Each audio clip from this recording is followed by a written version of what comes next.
All right, everyone, welcome back to Masari's Unqualified Opinions. I'm Ryan Selkis at 2-Bit Idiot. I told you we had a lot of great guests coming up this season, and today I'm very excited to speak with founder and CEO of Tron Foundation, Justin Sun.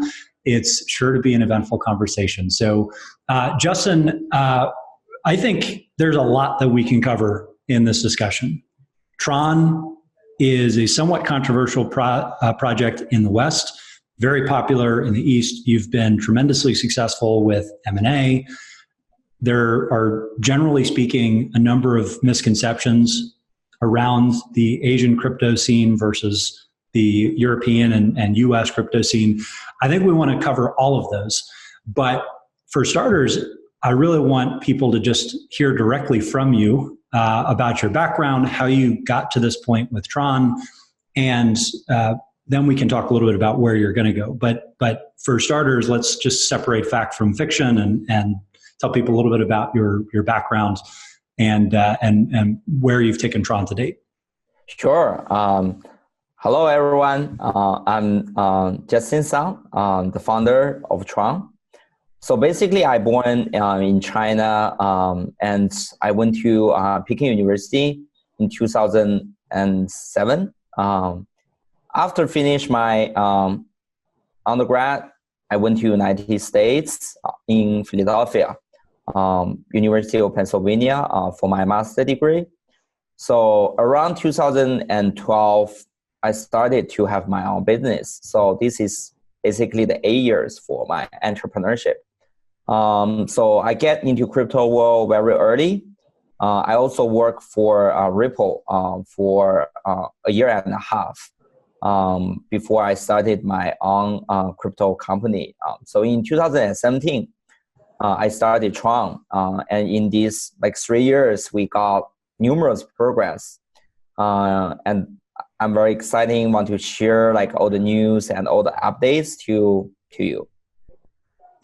Describe Tron as a platform, as a community, because I have my own impressions, and we're going to talk through some of my preconceptions, and you can agree or disagree. But just to level set, how do you pitch Tron today as a platform and community, and has that changed at all from when you first started? Yeah, I think actually it's changed a lot, actually, since we started, right? So as we started, I think this is, from technical perspective, this is just a smart contract platform. So if we put very simple, it's just like a smart contract platform. But after these 3 years, we trying to be the largest decentralized ecosystem in this industry. So I think basically the changing concept is from a platform to an ecosystem. The difference is a platform is just like a service platform. So lots of the users come to the platform, they get what they want. But ecosystem, they has to be self-sustained, and also there will have lots of the players in the ecosystem, right? So that's why I think this is the biggest change in these 3 years. And also at the same time, I feel confidence we can achieve the goal and become the largest decentralized ecosystem in the world. When you first started, a lot of the technology that you were aiming to build was based on something similar to IPFS, so decentralized file storage. Yeah. And the project started with a bit of controversy, in which there were sections of the white paper and some of your marketing materials that were very similar, maybe even ripped wholesale from Filecoin. And I want to maybe start by framing this with a little bit of my opinion, not to soften it, but no just to remind everybody that I think sometimes people forget that all of these protocols and all of these projects that are being created and developed are open source. So there's nothing explicitly wrong with forking or kind of building on top of others' innovations. And that, in fact, is pretty much what every entrepreneur has done, from Litecoin to Ethereum to any derivative application that's leveraging blockchain technology and some of the work that's come before. What I think led to some consternation and some maybe early dismissiveness even of the Tron project was this issue that you had with the white paper and how you were communicating some of the design goals. And I know Juan Benet of Filecoin took exception to some of the marketing language that you used and some of the early R&D. What, from your perspective, what happened, right? Do you think that hurt the project early on? Did it cause you to rethink engagement with some of the other protocols that you would interface with? What, if any, kind of key lessons did you take from that? And maybe before we begin into the lessons, what happened, period, right? And was this a big miscommunication from your perspective? First of all, I completely agree with you. I think learn from each other and the fork is very common sense in the crypto world, right? Lots of the cryptocurrency, even you can see like top 10 today, fork from other cryptocurrency, right? We got like BCH is forked from Bitcoin. We got like Monero is forked from like other privacy coin. We got lots of the different coins basically learn from each other. So I want to like say here is, first of all, I think this is like a misunderstanding because I think Tron, our technology at the beginning is more based on EOS and Ethereum. We did learn like lots of from EOS and Ethereum, but we doing some our innovation on top of that, right? For example, like in Tron ecosystem, everybody can only like vote for, so basically 1 TRX is for 1 vote. And in the EOS one, you can vote for like multiple parties, right?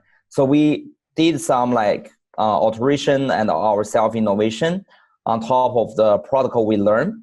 But definitely, I think because Tron is also open source, right? So lots of the people even like learn from Tron basically. So that's why I think, first of all, in the crypto community, the culture is fork like each other and learn each other, which I think is good things, because lots of things we learn each other so we can be innovative, like evolve like all the time. So basically the crypto community can grow stronger. So that's like my first opinion. And second opinion, I think I want to take like Tencent, like TikTok, as basically ByteDance as an example. So I think for lots of the Chinese background, or we call like Asian background, good company, when they first started, they did learn lots of the idea from like Western world, right? So for example, like Tencent, when they doing the QQ, they learn lots of from ICQ, of course, right? And also like WeChat, they learn numerous from WhatsApp. So basically, but eventually, I mean, our user experience, UX, UE, we will do lots of the innovation to make this custom to like Asia customer or the customer around the globe. Actually, they will have lots of the good parts into that. For example, like WeChat, they doing like WeChat payment. This is like even Facebook or WhatsApp, they didn't do that at all. So even like the Libra, the concept is partially is come from WeChat payment, right? And also the ByteDance is the same. They at the beginning they learn numerous from the Western product, but they eventually they deliver something. Even got like very succeed in United States. For example, like TikTok, right? Everybody is using TikTok right now, and I believe this is gonna be a trend. You will see a lot of the Asian background companies actually learn from original companies, but they keep doing innovation. Eventually, they will deliver some product. It's very competitive, even in the Western market perspective. For example, like Zuckerberg recently, I think it's 2 months ago something, he gave like a presentation in the board, and he pointed out there's a clear trend is a lot of the Chinese company right now is taking to this kind of the competitive. Before, Zuckerberg believed those Chinese companies is not like competitive in the market at all. For example, he said like WeChat is very successful in China, but they don't have like any market shares in outside of China, basically. But this time, he believed TikTok is like really a threat to Facebook. And Facebook will do a lot of the changes and a lot of the new product try to compete with TikTok. So that's why I believe this is a trend in the future as well. I think in the crypto world, it's the same. You know, for example, in 2017, the exchange markets, especially the altcoin exchange market, is dominated by Poloniex, right? Poloniex is a Western-based company, basically. But in 2019, 2018, Binance is a Chinese background company. It's already like dominates the cryptocurrency trading markets. Right now, I mean, something similar happens is in the futures trading, right? Before it's the BMAX dominated markets, but right now we see lots of the Asia players in this kind of the markets as well. I think those similar things going to happen in the smart contracts. Before is Ethereum dominates it, right? Right now you can see like Tron, like other like Asian players also getting to these markets. So that's, I think this is actually a good sign. It's a sign of globalization, which I like too, right? So we'll see the companies from different backgrounds compete with each other. So yeah, that's basically my opinion. The one thing that's unique here, I feel like before EOS and Tron, every single open source project did seem to be a global project. Yeah. Bitcoin was equally relevant to miners in China as Europe, as North America. Yeah, totally. With Ethereum, same thing. With forks of Bitcoin, same thing. Yeah. With Ripple, you know, you yourself, you know, worked at Ripple. Yeah. They had a global base and continue to be very active in Asia, particularly in Japan. Yeah. With EOS and Tron in particular, it seemed that very early on there was some contentiousness between communities. With Tron, it started out with a mix-up with Filecoin. With EOS, it might have been directly head-to-head with Ethereum. And you did, in fact, see the EOS ecosystem arguably take off a little bit more in China. Yeah. And obviously Tron as an Eastern-based project and protocol, and a protocol that was actually released sooner than Filecoin, which is still under wraps and in development. Yeah. It seemed as though the first impression that the kind of global community has was that this was a directly competitive protocol. And much of the issue stemmed from the fact that there wasn't, you know, proper citations. So in the white paper, was that a mistake, a misunderstanding, or was your mentality, this is all fair game? Every single technology company, East and West, is pulling features that are best for each other, and we're going to compete on community, speed, and ultimately community development? Yeah, totally. I agree with you. I think this is a fair game, even though, I mean, lots of the Chinese background company or Asian background company, when they first get into the global market, they will feel like some kind of they are not get used to it, right? But eventually, I think they will overcome all those difficulties. As I gave like you an example before, I mean, when Tencent first doing like their overseas products is not like working very well because they don't understand like what's the Western like audience or the Western users, what they want, and also what they want to have in the products, features, what they want to have in the products. But soon, I mean, in 2019, I think TikTok doing a really good job on the this kind of the products as well, right? And also, I want to give an example is DLive. So DLive team is also originally come from China. Right now, they are ranking like number 5 in United States and also number 2 in Turkey, just second to Twitch. So this is also and this is for live video. Yeah, live video, gaming live video. So we acquired DLive in early this year. And because we see the product is very successful, on the same time, it's also a very like overseas-based Chinese program. So all the founders and the team is Chinese developers, but they actually deliver a very good product with a very good quality in a very short period of time. So and I want to point out is also the same is in the gaming live streaming industry. Other competitor is Facebook, Amazon, Google. It's all very giant players. Microsoft. Actually, DLive is the only like startups like compete with all the like giant like Western-based companies. So that's why I think in the future we're gonna see like more of these Asia-based companies come to globalization and compete with other companies. Can you talk a little bit about your development strategy? Because from the outside looking in, I see a project that raised some money through an ICO that ultimately benefited greatly from the appreciation of value in late 2017 and the Tron token in particular. Yeah.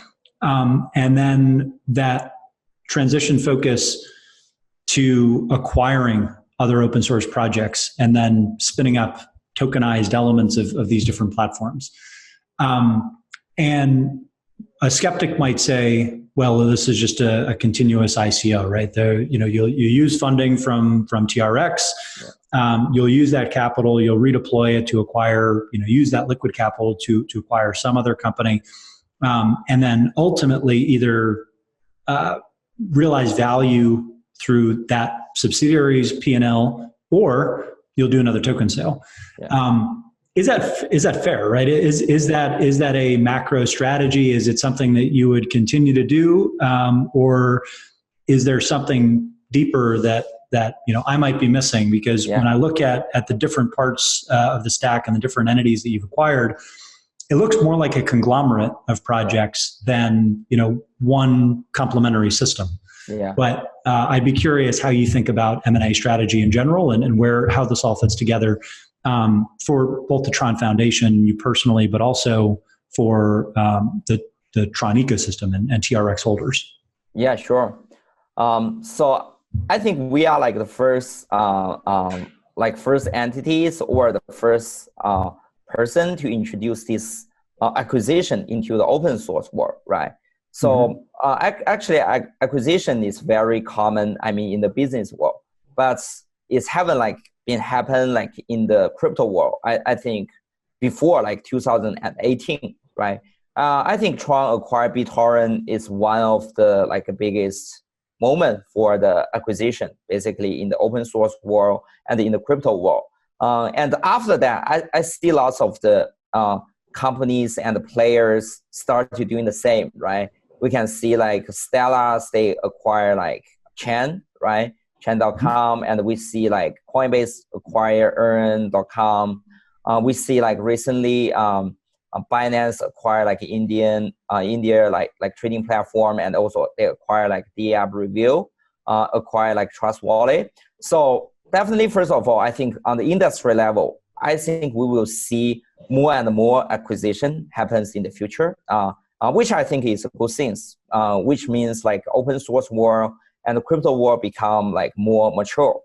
And then the second thing, I think acquisition actually a good thing because this provide access channel for the open source developers. For example, before Bittorrent faced a dilemma, right? Because of all the problems or negative effects come from the open source protocol. They can't go IPO because Wall Street don't appreciate the open source at all. So and because the Wall Street business model basically build on patents. So if you don't have enough patents, you always advocate for open source. It's impossible for you to get finance returns in Wall Street. Basically, they don't appreciate these kind of things at all. But with tokenization and also acquisition, I think we provide a lot of the good financial incentive for open source developers. They can get access they can get same kind of the financial benefits as capital markets as well, right? So this is, I think, is very good things. I mean, on the industry level. So based on Tron, So I have the second point. So based on Tron, I think actually we are like, some people may see us like a very active players on acquisition markets, but I will say on my end, actually we are very cautious. First of all, the only two tokens actually we issued is TRX and BTT. So some other tokens, community issuing it is not like ourselves. So when we do acquisition, actually we are very cautious, right? The only two acquisition we do is DLive and Bittorrent.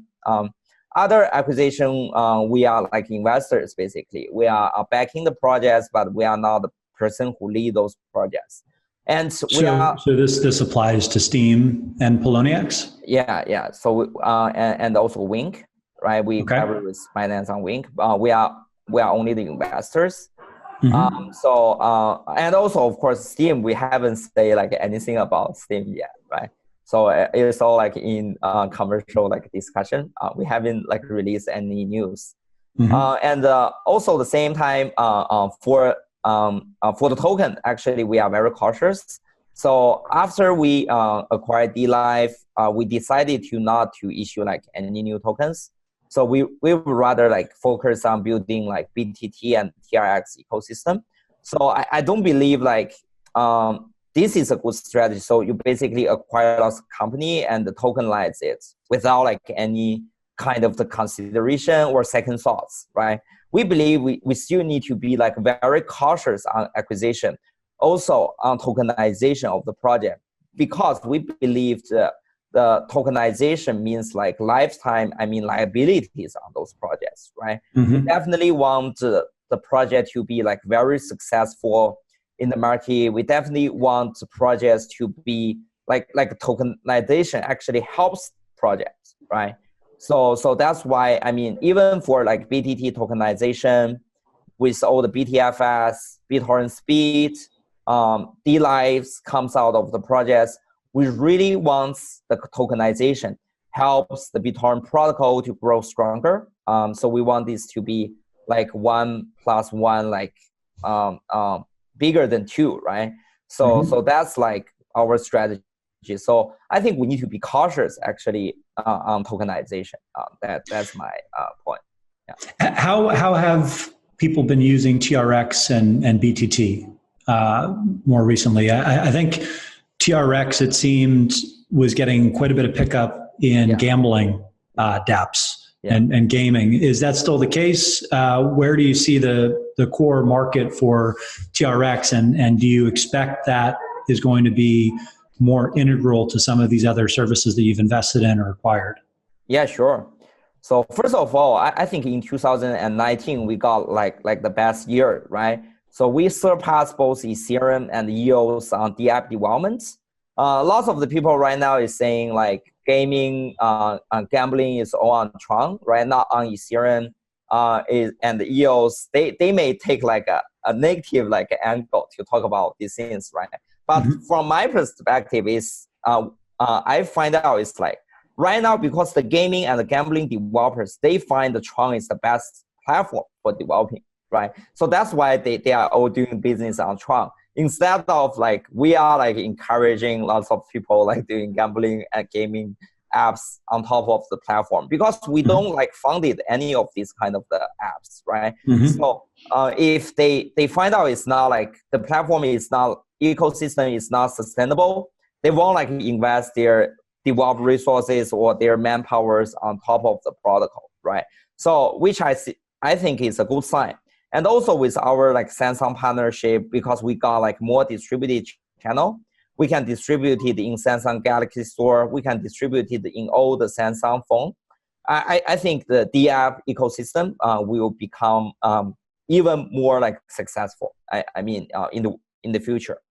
The second thing I think I want to mention also is Tron is like picked up by USDT and the other stable coins on top of Tron. So we got over like 900 million USDT issue on top of Tron, and I think it's keep growing because like Tron is fast, cheaper, and also provides a good user experience. And also, I can't like say who is that, but we are collaborating with other stablecoin developers. We'll issue more stablecoin on Tron. So I think in 2020, we're definitely gonna compete with Ethereum on DeFi, not only on stablecoin but also on DeFi as well. So personally, I want to like commit more times on DeFi projects. I want to talk with them, collaborate with them, encourage them to develop like more DeFis on Tron platform. And also, I think it will be interesting is the integration between the Tron network and the BTFS. We will introduce a lot of the Tron projects, start to use BTFS as one of their decentralized storage platform. Because right now, you know, the Bittorrent, after all, they have the most like distributed and widely used like nodes in the world, right? So if you choose like BTFS, you will get access to 100 million active users and active nodes around the globe, right? So, and also, of course, like the Bittorrent speed, the user case keep growing. So right now, we are at 200K something users, the level. And this year, we are aiming to roll out to 100 million active users. You will see most of the like Bittorrent wallet, Bittorrent clients, classic clients, Bittorrent web, UT web, Bittorrent web. All the users will start to use like BTT as one of the tokens. They can accelerate their downloading, accelerate their storage, and the live streaming as well. When you say that you want to be more competitive with Ethereum, and in particular with DeFi applications, is the focus on being more competitive first in the Asian markets, or is it more global than that? Where's the initial focus? Yeah, sure.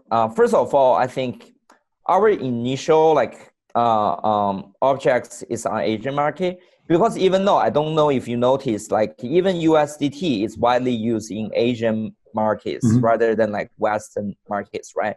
Because people more like take on like USDT is more like offshore currency in Asia market, right? Rather than like in Western markets. Actually, Huobi, Binance, like they hold like much even more than Krakens, right? In USDT markets. So that's why I feel like the first focus will be Asian market, and then we'll gradually like expand to Western markets. Have you regained access to your Weibo account, or is that still shut down? We haven't get access to our Weibo account yet, but I think we probably will start our new like Weibo accounts in the next week or 2 weeks. The reason I ask that is if the focus is on disrupting Ethereum and DeFi applications in the Asian markets, well, the largest Asian market is China. Yeah. Another very large Asian market is India, which has traditionally been hostile to cryptocurrency startups. Yeah. So the question is, where do you start? And if there isn't some blessing from the CCP, if it's unclear exactly where you can get a foothold versus Ethereum, which is relatively active in Japan and in Korea. The scenes there are quite vibrant. And there's this issue with the Chinese government, or at least some unfamiliarity or hesitation. Is the mainland an area that you can focus efforts, or does it need to be around the periphery, maybe Hong Kong, Singapore, etc.? Sure. First of all, I think Chinese government is pro blockchain. Even they feel like hesitation on crypto, but still I think we got like a good relations with Chinese government. For example, like recent like Wuhan like coronavirus outbreak, we are the like one of the first like Chinese based projects. We offer helps to the Chinese government foundations, and they accept the help, and also we mail lots of the medical supplies back to China to be like the first blockchain companies to devote ourselves to this coronavirus outbreak. And also, I think we got like a high possibility we can got the Weibo account back. Because I want to point out is like actually this kind of the close of the Weibo account is happen in China. It's regularly. It's not like something we need to like take like something is demonstrate the dramatic change on the policy or something, right? So in China, if you say some like sensitive things, you don't even know like what's the sensitive line is, your Weibo account gets shut down. But there is high possibility if you have like a positive dialogue with Chinese government and also with the regulators, it's high possibility you can get a Weibo account back. I think that's like my analysis on Tron. And also I want to point out like all the Tron, like other platform is completely doing well. And also we got a lot of the audience. For example, like a Tron, like a WeChat accounts, which have even more like followers than Weibo, right? Because like WeChat definitely is the #1 platform in China than Weibo. Tron is doing great. We have numerous users. And also just like 2 days ago, I'm doing like a live streaming on each board. There is 17 million impressions.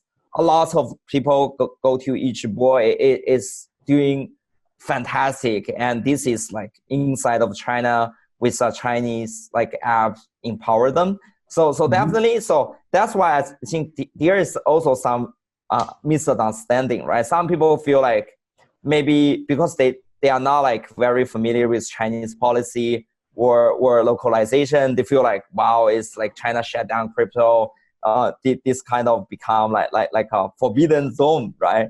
But for me, I think it's completely okay, and we are doing like very well. Even for my like personal like WeChat account, is doing fantastic.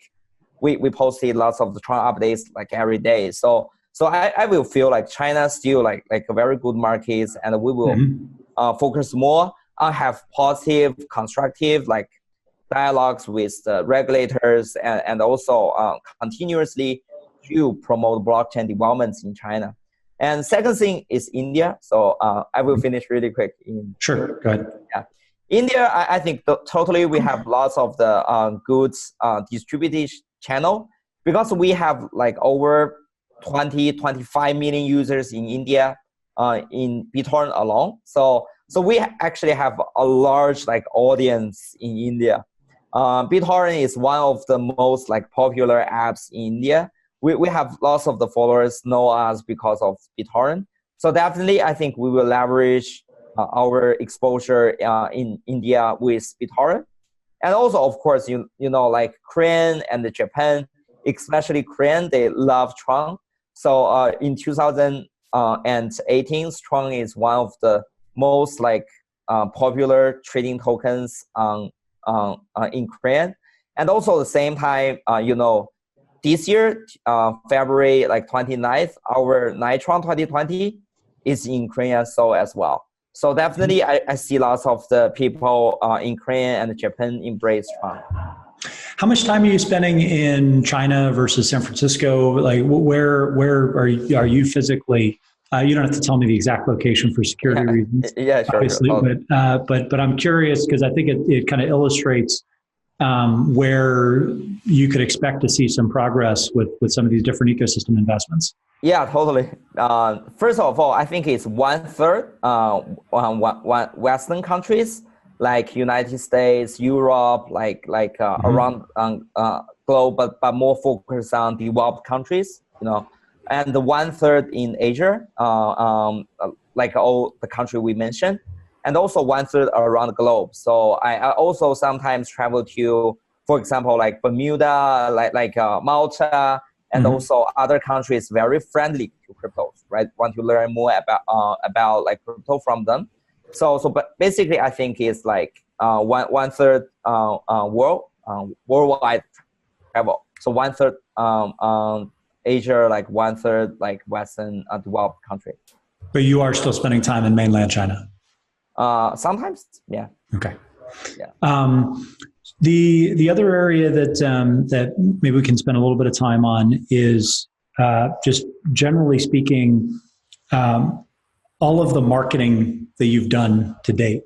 I think you'd be hard pressed to find many people that would argue you personally are a phenomenal marketer.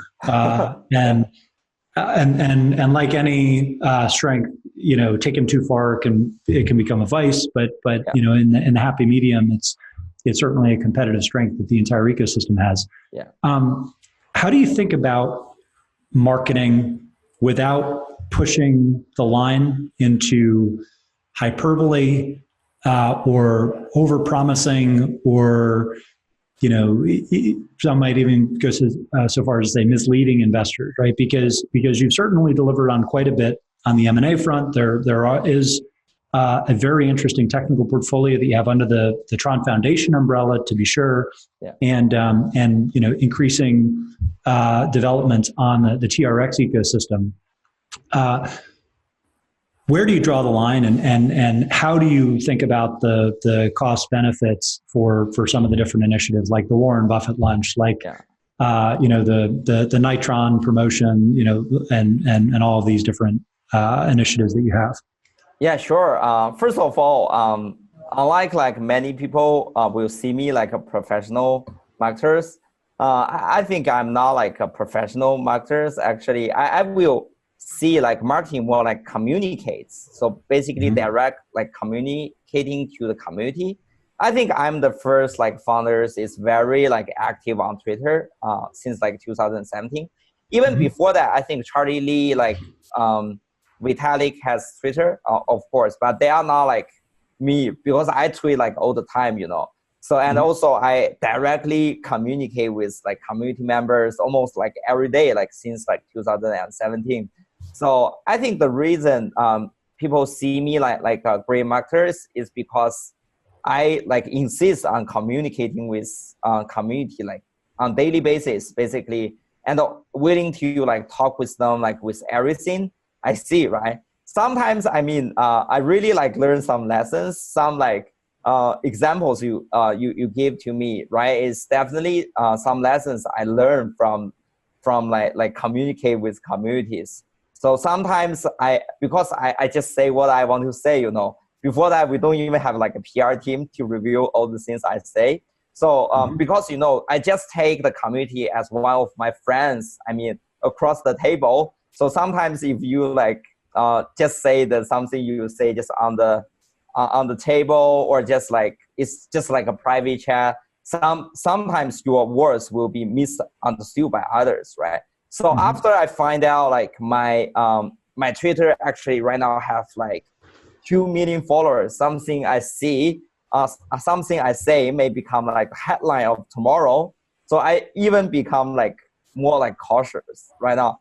So for example, right now, like all the tweet I tweet actually get to like reviewed by our marketing department and the PR department first before I post it on Twitter. Actually, so after like, sometimes people say it's like a PR disaster. Sometimes all the things happen. I think I become like even more like cautious. So I think I will learn the lesson and evolve and become like a professional marketing person in the future. So that's why I also set like an expectation for myself. But still, I insist we need to be more direct, more honest to the community, to direct communicate with them. Even today, I reply lots of the Twitter message they leave under my Twitter. Well, I think it's hard to argue that it's been very effective. I think the question is, when, if ever, does it get you into trouble? And right now, it's obviously been effective to the tune of Tron being in well into the 9 figures, close to a $1 billion market cap, and kind of highly liquid currency that gives you a lot of actual capital to build and to acquire some of these other entities that we talked about. Do you what have been some of the things that you would do differently, or you think, if anything, you've gotten wrong so far? Maybe not personally, but in terms of industry theses that in 2017 during the euphoria you believed were going to be true, either about the crypto community, about your interactions with the Asian market, about maybe your personal performance or style or decision making. What have you either changed your mind about or been wrong about and wish you'd done differently? It could be marketing or product related. I think if we looks back, I think it's I think if it is better is we start the project originally from like United States or from like Western countries. I think it's better, because I did feel a lot of the resistance, if like when the first time when the project started from like China, people kind of like will label like some like bad negative like labels on top of the project. So even though, I mean, we originally come from China, but after like September 4th, we like move like out of China immediately because we want to like always comply with government's requirements. But still, this kind of the history bring us like some of the misunderstanding and troubles, not even like on the Western side, people's perspective, even like with like when sometimes we talk with Chinese governments, right? They also have this kind of the stereotype, like feel like we originally come from China, we forever like in China, this kind of the concept. Even we mentioned to them like several times, we based in Singapore, and most of our developers is in United States, Korea, Japan, Europe, like all around the globe. But they still feel this kind of stereotype. They will take you like a China project, which the position I want to advocate is more like a global project. Do you think that is something that can be corrected, right? I mean, so many times like the meme sticks, and it's very hard to correct a narrative that you don't like. It's it's impossible to change history, right? In terms of where you were founded and kind of how you launched.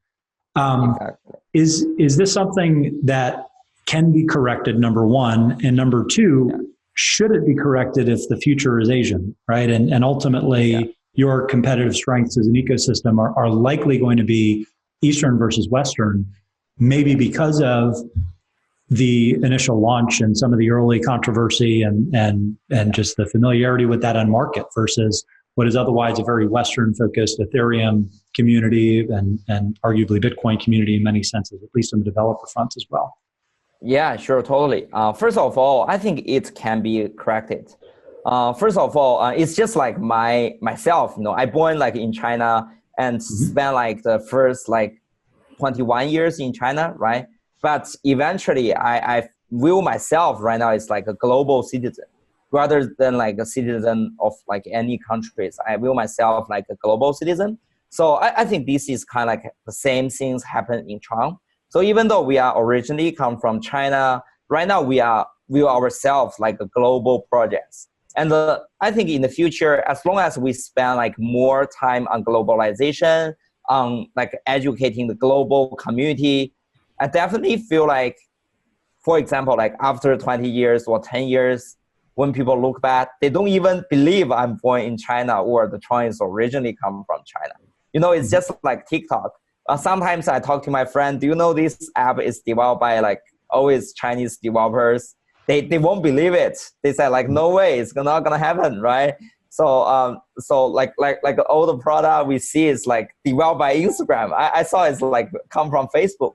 So that's something I want. It's like eventually, like after 10, 20 years, when I first told people like Tron is originally come from China, they're gonna be like, no way, because the name Tron is like, right? It's like it's a Disney movie, right? It's not gonna be like originally come from like a Chinese person. So that's like something I want. So I really want to advocate globalization, no matter like our product, our spirit, our community. I really like this kind of the like a globalization concept. I have one technical question, and it's kind of tangentially related to kind of the issue of the brand that you have and kind of trust that the Western community has in particular. Our team was doing some diligence. I believe that, Coinmetrics was doing some diligence as well. And one of the things that was very different about the Tron blockchain just from a technical standpoint, is that it was very difficult to monitor supply issuance, right? So when new transactions are created on Bitcoin or Ethereum, there's a Coinbase reward. It's relatively easy to flag.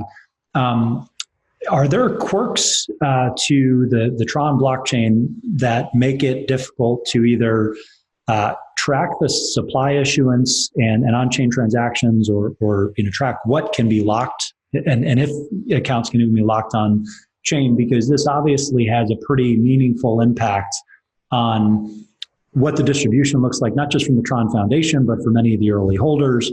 And particularly if you think about TRX as a financial asset, and you expect at any time to have support in the US and Europe from many of the major custodians and exchanges, that is something that absolutely has to be solved. I'm not sure if you might be able to help explain at a very high level what's going on there, and without getting too far into the weeds, what the design decisions were that led to that dynamic. Yeah, sure. First of all, I want to say transparency and all the financial transparency is one of the value we advocate in our community for sure. So when we design the protocol, so we want this to be transparent to anyone in the world, because I think this is the very important way we can win the trust of our audience. Because especially, we shared the universal value of the transparency. That's the first thing. So second thing, I think definitely if you team has any trouble trying to tracking anything, I think we can definitely provide help from our side to facilitate all this. I think this is definitely what we want. Third is for the foundation holdings. I think we have been very transparency. We advocate this to the Tron team, so they have a dedicated a page listed all the assets Tron Foundation holdings. Even though we divided all the holdings to 1,000 addresses, but this is just because we don't want to get hacked and lose all the assets. So that's why we divided all the addresses, but we publish all the addresses on the blockchain. And the other things, I think we are also, all the things is on chain. For example, the super representative, who is super representative, who is voting for those representative, and the block reward they have received from the super representative, and also how those rewards was distributed. So that's why I think we actually did a lot of the work try to make the blockchain transparency. And also we collaborate with other blockchain auditors and also chain analysis, try to make this more available even on the compliance level, right? So money laundering or compliance with different government's law. So we also want this to be made available to everybody in the world. So that's why we actually commit lots of the works on transparency, and we will continuously to doing that. Well, I'm sure we'll huddle up after this conversation, and we'll have a separate discussion on how we might be able to help there. Yeah. Justin, you're officially off the hot seat. I asked you a number of questions that I know our community's been interested in hearing the answer to, and not all of them were softballs for sure. So I appreciate you bearing with that. Yeah. I guess as you look forward to 2020 and beyond, what does success look like this year in terms of the roadmap, in terms of the ecosystem development? What's kind of next in terms of the next 2 or 3 milestones and priorities on your list? Yeah, sure. First of all, I think we want to focus on Bittorrent ecosystem. So Bittorrent has 100 million active users. We have over 1 billion in stores. So I think this is those users is also very familiar with decentralized technology. I think this is the best for the crypto communities. So in this year, we will introduce Bittorrent file system, and also Bittorrent speed, and also DLive to lots of our audience this year. So basically, even though BTT was launched last year, but actually, and also the product is developed in 2019. Actually, the 2020 is the year we will introduce the massive users to these older products. All the users will be very familiar with BTT. They will start to receive some of the BTT airdrop. So this is definitely something I think not only the Tron community, but the whole crypto world, they need to pay attention to, because this is gonna bring numerous users to crypto community. So that's the first thing I think is we, like, lots of our team members is focused on. And then the second thing is DeFi development. So I think this year you will see even more USDT migrate to Tron blockchain. We will see 1.5 billion, even $2 billion migrate to Tron blockchain. Tron blockchain will become even like a dominant blockchain on USDT or like other stable coin issuing platform. And also at the same time, you will see lots of the projects like MakerDAO, this kind of the collateral DeFi project issue on Tron platform. And then the third thing I want to emphasize is the Tron Z Foundation. So right now they are launching like MPC. They will also enable the privacy features on top of the Tron protocol. So we will also offer the first privacy coin with smart contracts and also with very fast speed in our industry as well. So that's the three things I think we will majorly like focus on, and we will see lots of the progress of all the development. And the final thing is the BD progress. I think Samsung is the first BD we achieve. And I think in this year, we will see lots of the larger companies, phone manufacturer, and also larger developers, gaming companies. They started to develop some tier 1 games and application on top of Tron blockchain. Because before that, we only see some like independent developers, right? Even though, I mean, the product is great, but it's not like with a tier 1 quality. So this year, I think we will start to find out some like tier 1 developers. They will deliver some product on Tron and on Samsung phone powered by Tron blockchain. So that's something I think we can look forward to it. Justin, it's been great finally catching up. I'm glad that we were able to do this on camera. I think this is going to be a great episode. I hope everybody listening or watching, depending on whether you're on your commute or on your phone or on your computer, has enjoyed this and found it as illuminating. We'll finish with one lightning round question. What is the single greatest misconception that Westerners have about the Asian crypto scene? Yeah, most of them, I think at early stage, especially at the early stage, I heard this a lot. It's like, so they have this concept, it's like Asian is only good at trading and mining. So it's not like, they are not like good at like protocol developing or like anything like related to tech. So they kind of like feel like mining and trading don't need like lots of tech, you know. So they feel like the app development and also protocol development is more like technical than trading and mining. So they feel like agents can't do like protocol developments or like the app developments, right? These kind of things. And I think the Tron development already proved this is wrong. So agents can do like protocol developments as well. Especially, you know, I don't even know you remember. I mean, around 2018, like before we launched our protocol, like in June, like lots of the KOLs in Twitter, they said like ouch, the Tron codes hurts my eyes. It's gonna collapse the moment they launch, you know, the Tron protocol when they launch, it's gonna crash like very soon, you know. Lots of the people also said like Bittorrent can't integrate with Tron because Tron code is very bad. It's gonna collapse like like in any moment, you know. They have lots of the prediction like this, but I think eventually our hard work pay off, and all these prediction has proved to be wrong, right? So the Tron blockchain has been running like very smoothly for like 2 years, and there's numerous like the apps running on Tron, and it's quite successful. Well, Justin, thanks again.